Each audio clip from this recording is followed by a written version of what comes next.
So, way back when I first started to do penetration testing, I read many books so that I could know and keep up with all of the different trends. I mean, back when the earth was cooling in those days, I didn't have Udemy. And, well, no, okay, so I'm actually not that old. We actually did have internet, but that's beside the point. So, I saw most of them classified as penetration testing with a different number of types. Some say 3, others say 5, and another one says something completely different. So this is not actually that important if you know what to do and you have experience. That's what I'm here for. But for a beginner, it could be confusing. So let me just give it to you straight. The reason for all the different numbers of all the different kinds and ways to do these things is different people's point of view, right? Some authors make this classification by assets in the network. Some make it by the place where you are in the network. And everybody has their own point of view.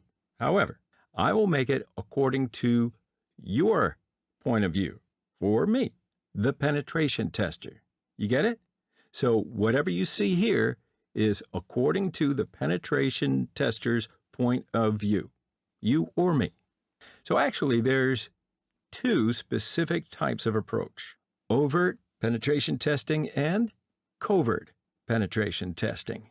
Now, both are complete opposites. In overt testing, you will work closely with the organization to identify potential security threats, and then the IT team helps you while you interact with the system.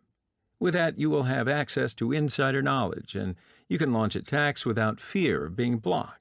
When organizations don't have the time, an overt test may be the best option.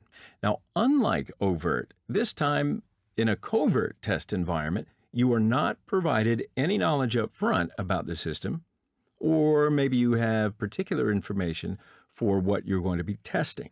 With covert testing, organizations might evaluate their internal security team's ability to respond and might identify their detection and response operations. Covert testing is designed to simulate the actions of an attacker that relies heavily on reconnaissance. So these types of tests can be costly and time-consuming to the organization. Why, you ask, if nobody knows you're doing it? Because they require more skills than overt tests. Now, I have been mostly in the covert scenario and operations, and that's often preferred by clients because you're pretty much simulating a true attack. Therefore, as a covert tester, you will typically attempt to find the vulnerabilities in a target, but will simply attempt to find the easiest way to gain access to a system without detection. One more thing. In a real-life penetration test, you don't classify the test. You and your client just define the scope, and then the test starts. So the scope is key here, right? It doesn't necessarily have to be all or nothing, one side or the other. Your test may actually lean closer to being covert, or it might be closer to overt, but it depends upon the client.